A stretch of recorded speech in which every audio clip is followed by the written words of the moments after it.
Assalamualaikum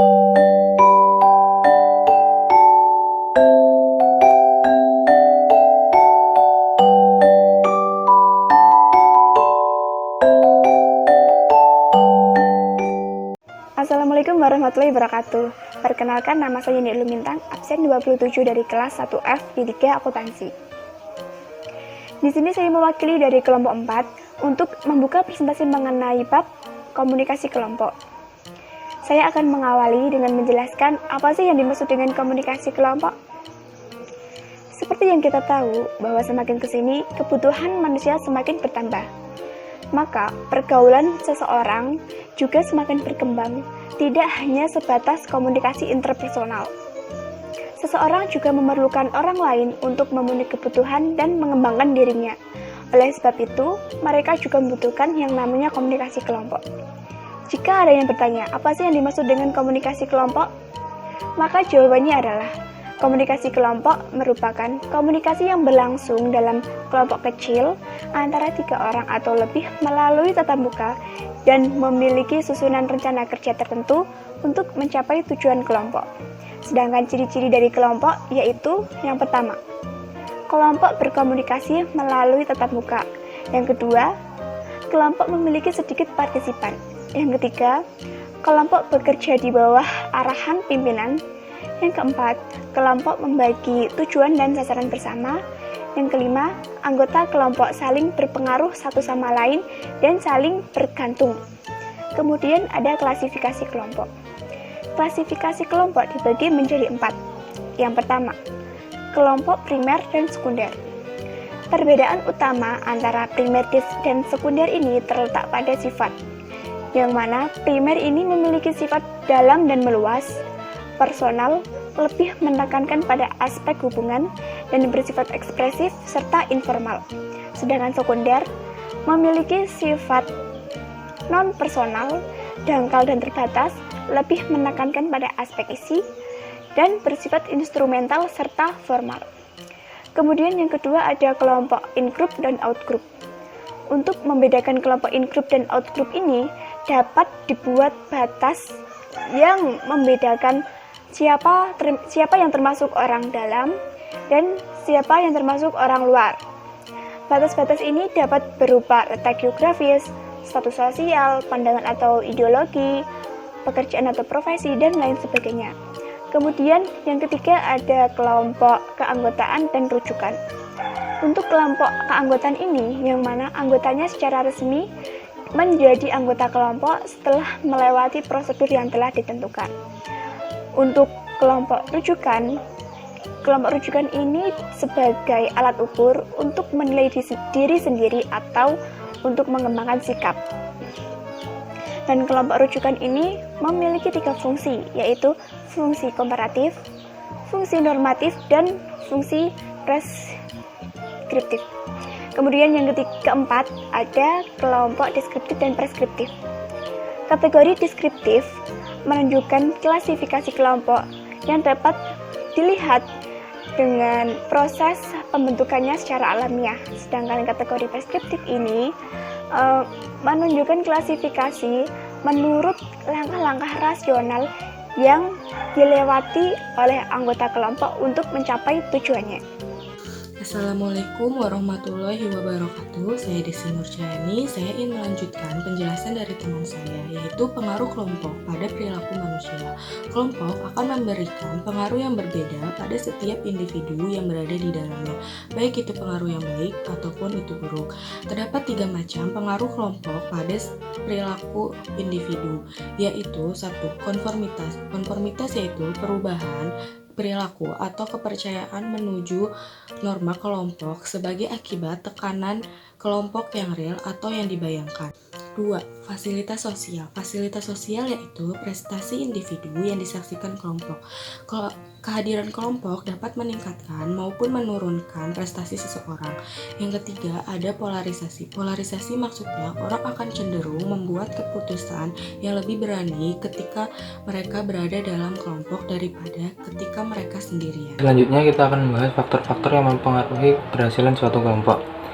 Faktor-faktor ini dibagi menjadi 2. Yang pertama itu faktor situasional. Faktor situasional itu seperti ukuran kelompok. Ukuran kelompok dengan prestasi kerja tergantung dari jenis tugas yang harus diselesaikan oleh kelompok. Tugas itu tugas proaktif atau tugas interaktif.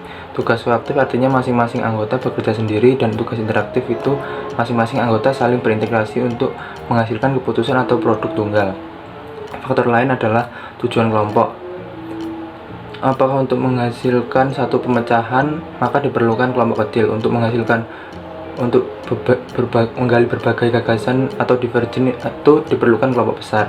Faktor selanjutnya adalah distribusi, partisipasi, dan kepuasan anggota. Kelompok besar akan mengurangi partisipasi anggota sehingga akan menimbulkan ketidakpuasan anggota. Yang selanjutnya, jaringan komunikasi. Jaringan komunikasi menunjukkan bentuk hubungan yang dilakukan oleh setiap anggotanya. Dan selanjutnya, kohesi kelompok didefinisikan sebagai kekuatan yang mendorong anggota kelompok untuk tetap tinggal dalam kelompok dan mencegahnya meninggalkan kelompok. Dan yang terakhir, kepemimpinan. Terdapat 3 gaya kepemimpinan: otoriter, demokratis, dan laissez-faire. Masing-masing memiliki kelebihan dan kelemahannya. Penerapannya tergantung pada situasi dan kondisi tertentu. Nah, faktor selanjutnya itu faktor personal. Faktor personal itu seperti kebutuhan interpersonal. Setiap anggota kelompok memiliki alasan sendiri mengapa mereka masuk ke dalam kelompok tersebut. Karena didorong oleh kebutuhan interpersonal, inclusion ingin masuk menjadi bagian kelompok, kontrol ingin mengendalikan orang lain, dan affection ingin memperoleh keakraban. Dan selanjutnya, tindak komunikasi. Bila kelompok bertemu, terjadilah pertukaran informasi baik verbal maupun non-verbal. Dan yang selanjutnya lagi, peranan yang dimainkan anggota kelompok akan berbeda-beda sesuai tugasnya masing-masing. Dapat membantu penyelesaian tugas kelompok, melihara suasana emosional yang baik, atau hanya menampilkan kepentingan individu saja. Nah, peranan tugas kelompok ialah memecahkan masalah atau melahirkan gagasan-gagasan baru. Dan contoh-contohnya itu seperti inisiator, kontributor untuk menyarankan, mengusulkan pada kelompok gagasan. Information seeker, pencari informasi. Opinion seeker itu pencari pendapat. Dan information giver itu pemberi informasi. Opinion giver itu pemberi pendapat. Dan elaborator itu penjabar atau menjabarkan saran-saran dengan contoh-contoh atau dengan makna yang lebih luas. Dan summarizer itu menyimpulkan gagasan. Koordinator, integrator itu pemadu, memperjelas hubungan di antara berbagai gagasan dan saran. Orienter atau pengarah, mendefinisikan posisi kelompok dalam hubungannya dengan tujuan kelompok. Disagreer itu pembantah, memberikan pandangan yang berbeda, mengajukan bantahan. Evaluator kritik itu adalah mengukur prestasi kelompok berdasarkan serangkaian standar kerja. Energizer itu mendorong kelompok untuk bertindak atau mengambil keputusan. Dan prosedural teknikal, petugas teknik melayani keperluan kelompok untuk melaksanakan tugas rutin. Dan recorder, pencatat, menuliskan saran, keputusan kelompok, dan produk diskusi.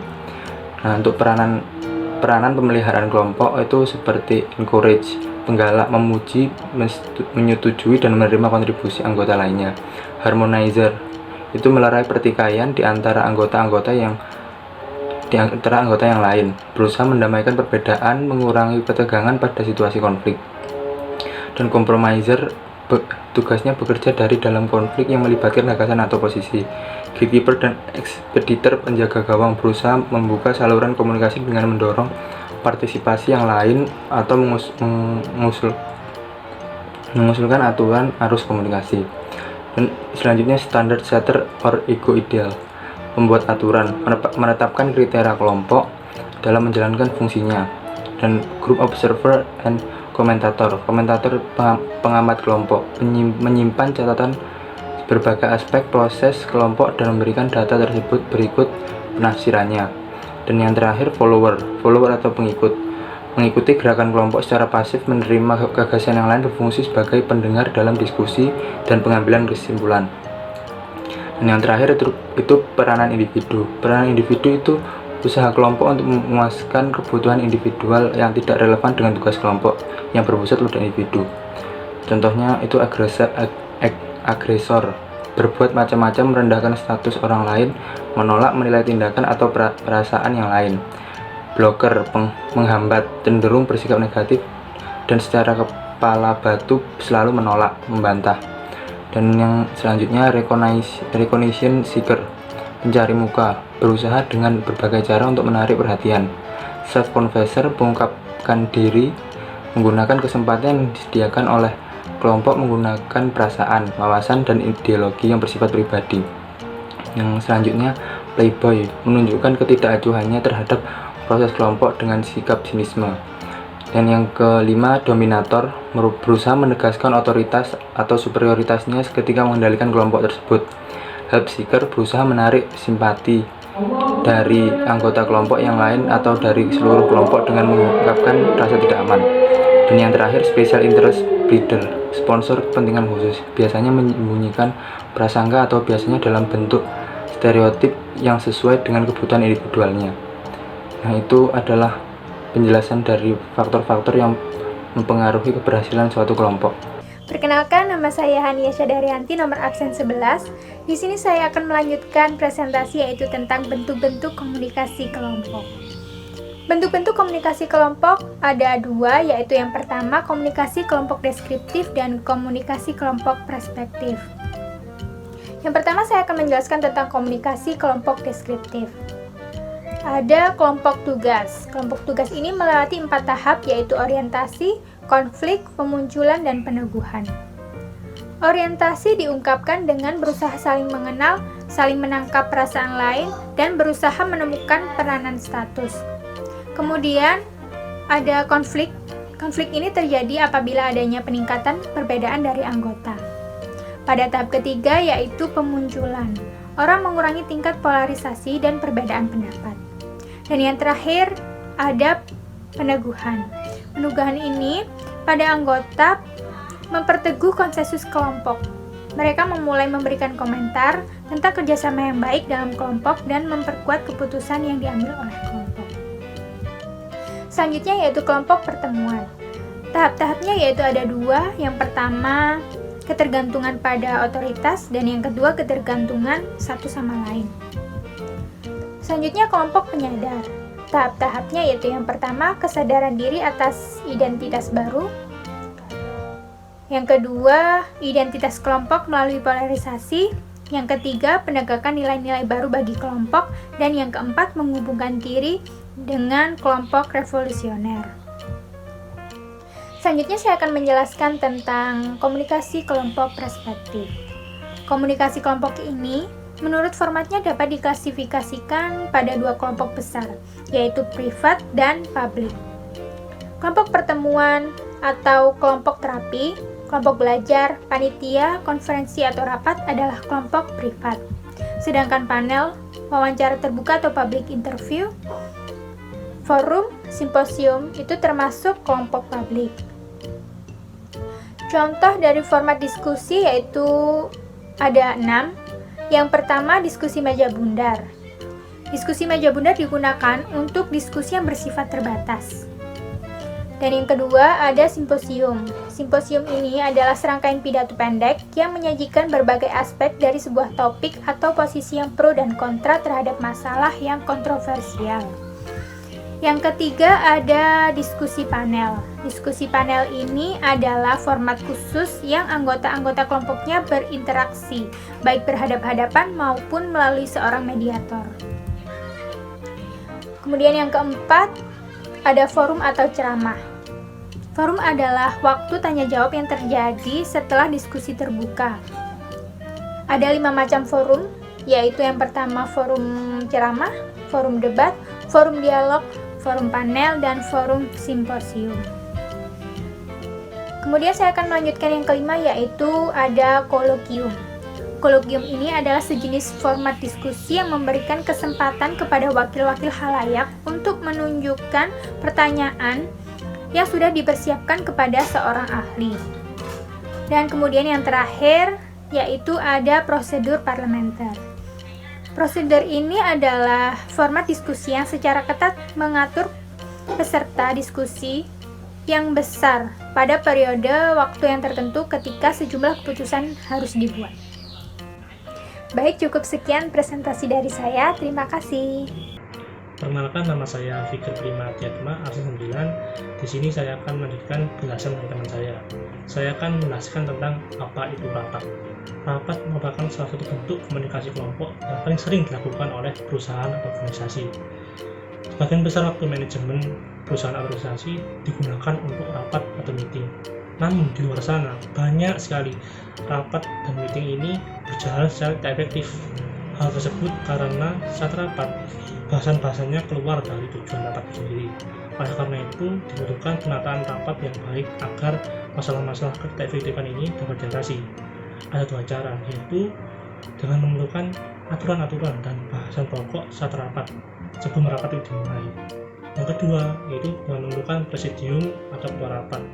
Dengan adanya ketua rapat tersebut, diharapkan rapat menjadi forum yang terpimpin, terorganisir, dan tertata dengan baik, sehingga rapat menjadi forum yang efektif dan efisien yang digunakan oleh perusahaan. Sekian dari saya. Wassalamualaikum warahmatullahi wabarakatuh. Sekian dari kelompok kami.